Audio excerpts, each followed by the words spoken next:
بسم اللہ الرحمن الرحیم۔ ملفوظات حضرت مسیح موعود علیہ السلام 10 اپریل 1907 بمقام قادیان دارالعلوم۔ بوقت سیر صبح کو حضرت سیر کے واسطے تشریف لے گئے۔ فرمایا بڑا افسوس ہے کہ قرآن شریف کی جو آیات اخبار الحکم اور بدر میں لکھی جاتی ہیں ان میں اکثر غلطیاں ہوتی ہیں۔ اخبار والوں کو بہت احتیاط کرنی چاہیے۔ ذکر تھا کہ لیکھ رام کی یادگار میں ایک رسالہ نکلتا ہے، کیونکہ لیکھ رام نے اپنا نام آریہ مسافر لکھا تھا، اس واسطے اس رسالے کا نام بھی آریہ مسافر رکھا گیا ہے۔ اس پر حضرت اقدس نے فرمایا وہ تو اپنے اعتراضات کا جواب اپنی موت کے ساتھ آپ ہی دے گیا ہے۔ وہ مسافر بنتا تھا، خدا تعالیٰ نے اسے ایسا مسافر بنایا کہ پھر کبھی واپس نہ آیا۔ ایسے ہی وہ تمام لوگ جو مجھے فرعون کہتے تھے ہلاک ہو گئے۔ محی الدین لکھوں کے والے نے اپنے اعلام شائع کیا تھا کہ مرزا صاحب فرعون ہے۔ چراغ الدین نے بھی مجھے فرعون لکھا تھا، الہی بخش نے بھی مجھے فرعون لکھا، مگر یہ عجیب فرعون ہے کہ پہلا فرعون تو موسیٰ کے مقابلے میں ہلاک ہو گیا تھا، اور یہاں فرعون تو زندہ ہے اور موسیٰ دن بدن ہلاک ہوتے جاتے ہیں۔ پھر فرمایا حدیثوں سے ثابت ہے کہ نزول بلا عموماً رات کے وقت اور بعد مغرب تاریکی پھیلنے کے وقت ہوتا ہے۔ فرمایا خدا تعالیٰ کے فعل پر اعتراض کرنا بڑی گستاخی ہے۔ یہ لوگ کس گنتی میں ہیں؟ ایک نبی یونس بھی صرف لن ارجع الی قوم کذابن کہنے سے زیر عتاب ہوا۔ دراصل خدا تعالیٰ کے کسی فعل پر شرع صدر نہ رکھنا ایک مخفی اعتراض ہے۔ حضرت صلی اللہ علیہ وسلم کا ارشاد ہوتا ہے وَلَا تَكُنْ كَصَاحِبِ الْحُوتِ القلم آیت 49۔ ایسے امور میں مخاطب تو انبیاء ہوتے ہیں، مگر دراصل سبق امت کو دینا منظور ہوتا ہے۔ ہمارے بارے میں حق کے فیصلے کے لیے کس قدر کھلی ہوئی راہ ہے کہ کوئی ایسی بات نہیں جس کی نظیر اگلی امتوں میں موجود نہیں۔ دیکھو مسیح کی دوبارہ آمد کا مسئلہ ایلیا کی آمد سے کیسا صاف ہو جاتا ہے۔ یہ ایک ایسا واقعہ ہے کہ اس پر دونوں قوموں کا باوجود اختلاف کے اتفاق ہے، جیسا مسیح کے صلیب پر چڑھایا جانے کے بارے میں۔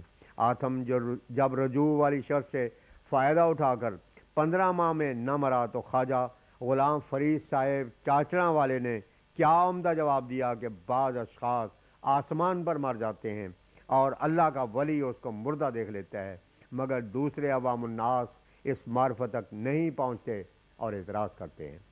ان سب کی تہ میں وَاسْتَفْتَحُوا وَخَابَ كُلُّ جَبَّارٍ عَنِیدٍ ابراہیم آیت 16 کا قانون کام کر رہا ہے۔ ہر نبی پہلے صبر کی حالت میں ہوتا ہے، پھر جب ارادہ الہی کسی قوم کی تباہی سے متعلق ہوتا ہے تو نبی میں درد کی حالت پیدا ہوتی ہے، وہ دعا کرتا ہے، پھر اس قوم کی تباہی یا خیر خواہی کے اسباب مہیا جاتے ہیں۔ دیکھو نوح علیہ السلام پہلے صبر کرتے رہے اور بڑی مدت تک قوم کی ایذائیں سہتے رہے، پھر ارادہ الہی جب ان کی تباہی سے متعلق ہوا تو درد کی حالت پیدا ہوئی اور دل سے نکلا رب لا تذر علی الارض من الکافرین دیارا۔ نوح آیت 27۔ جب تک خدا تعالیٰ کا ارادہ نہ ہو وہ حالت پیدا نہیں ہوتی۔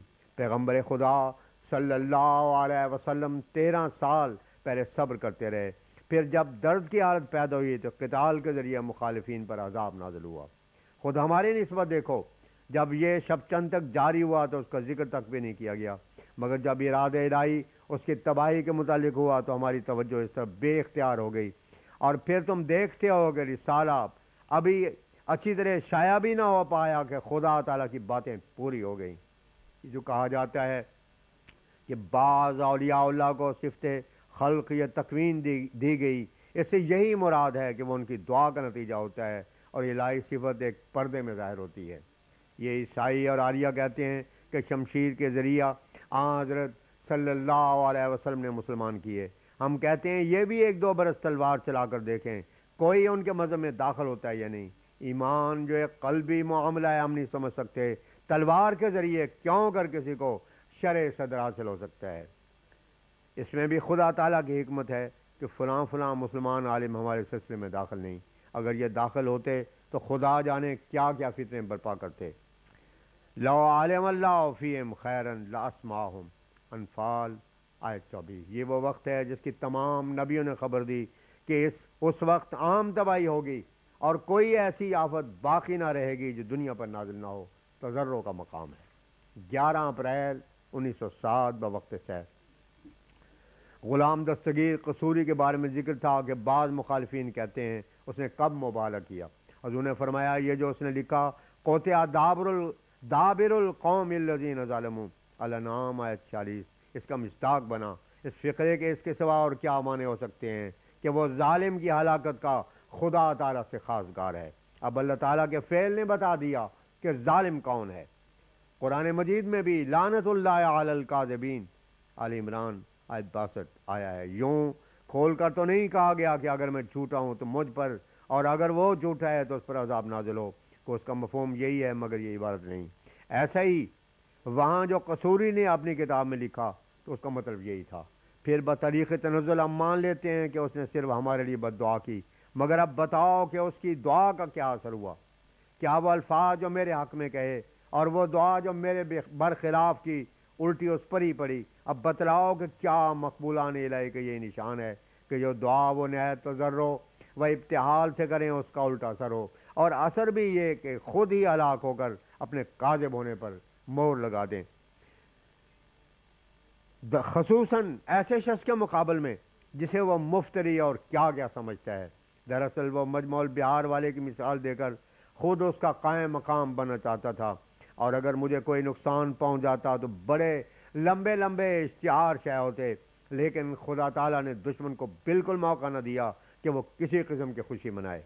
اس بات کو خوب سمجھ لینا چاہیے کہ اس نے میرے برخلاف بد دعا کی اور خدا تعالیٰ سے میرے جڑ کے کٹ جانے کی درخواست کی، لیکن اس کا نتیجہ یہ ہوا کہ اس کی جڑ کٹ گئی اور مجھے روز افزوں ترقی حاصل ہوئی۔ کیا یہ متعصب مخالف کے لیے عبرت کا مقام نہیں؟ افسوس کہ یہ لوگ ذرا بھی غور و فکر سے کام نہیں لیتے۔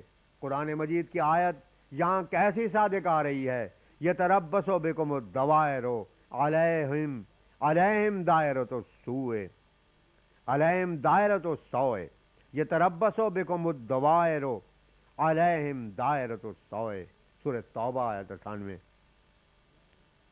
طاقتیں ہیں تم پر زمانے کی گردشیں، انہی پر آوے گردش پوری۔ خدا تعالیٰ کے معمور کے جو مقابل میں آتا ہے سب دعائیں اور لعنتیں اسی پر الٹ کر پڑتی ہیں، جیسا کہ سب نے دیکھ لیا۔ یہ آریہ جو مرے ہیں خدا تعالیٰ نے پسند نہیں کیا کہ اس کے مرکز تجلیات میں کوئی ہم پر افطرا کرے۔ واقعی یہ بڑی خیانت کا کام ہے کہ اپنی آنکھوں سے نشان دیکھیں اور پھر نہ صرف خود انکار کریں بلکہ اوروں کو بھی بہکائیں۔ یہ سخت برا کام تھا جو انہوں نے اپنے ذمہ لیا۔ جیسا روشنی میں سیاہ دل چور نہیں ٹھہر سکتا ہے، ایسے ہی اس مقام میں جو تجلیات و انوار الہی کا مرکز ہو کوئی سیاہ دل خائن بہت مدت نہیں ٹھہر سکتا۔ اسی لیے قرآن مجید میں فرمایا لا یجاورونک فیہا الا قلیلا، سورہ احزاب آیت 61۔ نہ پڑوس میں رہیں گے تیرے مگر چند دن۔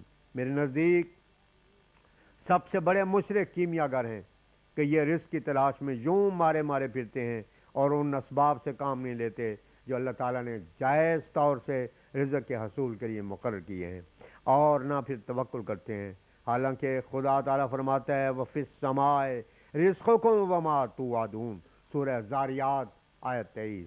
اور آسمان میں ہے تمہارا رزق اور جو کچھ تم وعدہ دیے جاتے ہو۔